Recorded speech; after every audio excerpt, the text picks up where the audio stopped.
Maslow کی theory کے کچھ اور لیولز جو کہ نیڈز کا ذکر کرتے ہیں، اس میں انہوں نے ہائرارکل مینر میں بیسک لیول نیڈز سے لے کے جو کہ فزیولوجیکل نیڈز سے شروع ہوتا ہے، ہائیسٹ لیول جو کہ سیلف ایکچولائزیشن پر جاتا ہے، ان ضروریات کا تذکرہ کیا ہے کہ جن کا پورا ہونے کی صورت میں انسان میں سیٹسفیکشن لیول بڑھتا جاتا ہے، اس کی صلاحیتیں نکھرتی جاتی ہیں، مزید بہتر آؤٹ کم دینے کے لیے productivity level at the workplace, اور ایک موٹیویشنل کلچر ایگزسٹ کرتا ہے اگر آپ اس کو ایک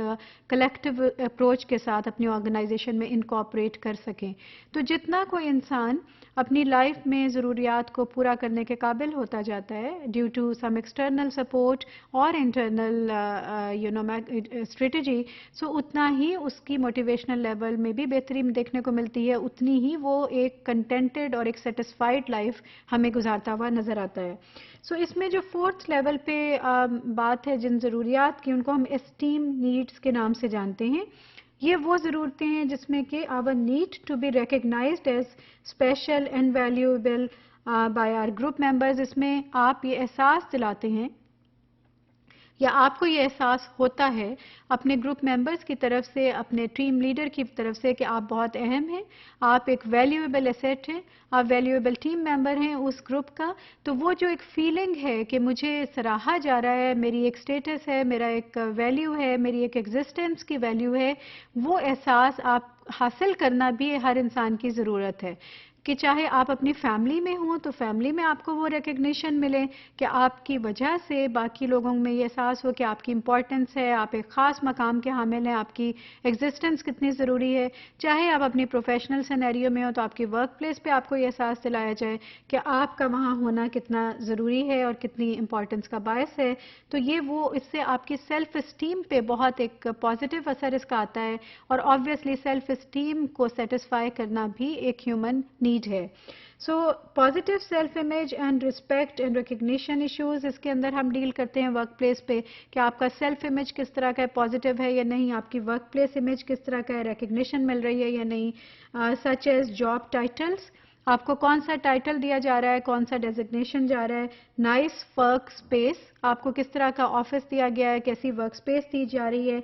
پریسٹیجیس جاب اسائنمنٹ، کچھ جاب اسائنمنٹس ہوتی ہیں جو پریسٹیجیس ریکگنائزڈ ہوتی ہیں، پوزیشنل امپاورمنٹ ہوتی ہے اس میں، یا ڈفرینٹ پرکس ہیں، بینیفٹس ہیں جو ڈفرینٹ پوزیشنز کے ساتھ ہوتے ہیں، تو آپ کون سی قسم کی پوزیشن پہ، all of these will just add to yourself esteem. Remember that they are not adding directly anything to your salary اور any other thing, but they are bringing add ons جن کی مدد سے کہ آپ کی self esteem میں خاطر کا فرق پڑ رہا ہے۔ اور اگر آپ ایک مینیجر ہیں اور آپ یا لیڈر ہیں اور اپنے ساتھ آپ کے ٹیم ہے انوالوڈ ہے، تو آپ کو اس کا علم ہونا بہت ضروری ہے۔ It is very important for you to understand کہ کون سے ایسے طریقہ کار ہیں، کون سی ایسی اسٹریٹجیز ہیں، کون سے ایسے ریوارڈز ہیں، کس طرح سے آپ ریکگنائز کر سکتے ہیں اپنے گروپ میں اپنے ٹیم ممبرز کی اچیومنٹس کو، ان کو ریکگنیشن دے کر ان کی سیلف اسٹیم کو کس طرح سے آپ سمجھ کر ان کی سیلف اسٹیم میں بہتری اور اس میں اضافے کی آپ کوشش کر سکتے ہیں۔ جینوئنلی جب آپ کوشش کریں گے تو یہ کبھی بھی یہ ایک ون ون سچویشن ہے، بیکاز اس سے آپ کو کمیٹڈ ٹیم ممبرز تو ملیں گے ہی ملیں گے، آپ کا اپنا بھی اسٹیٹس آپ کی ٹیم ممبرز کی ذہن میں بہت بہتر اور مزید امپاورڈ اینڈ مزید ریسپیکٹڈ ہو جائے گا۔ So you need to learn that, اور اگر آپ وہ نہیں کرتے supposingly as a manager or as a leader, if you fail to recognize the efforts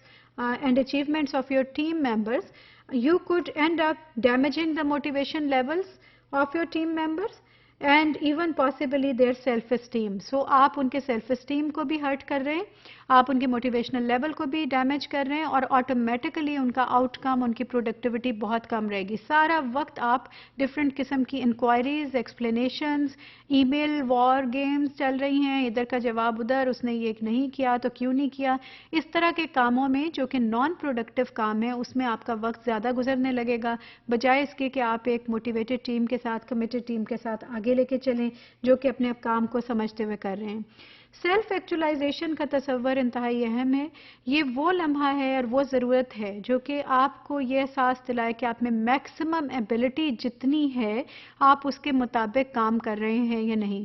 اس کے تصور کی اہمیت کو قرآن پاک میں بھی بہت زیادہ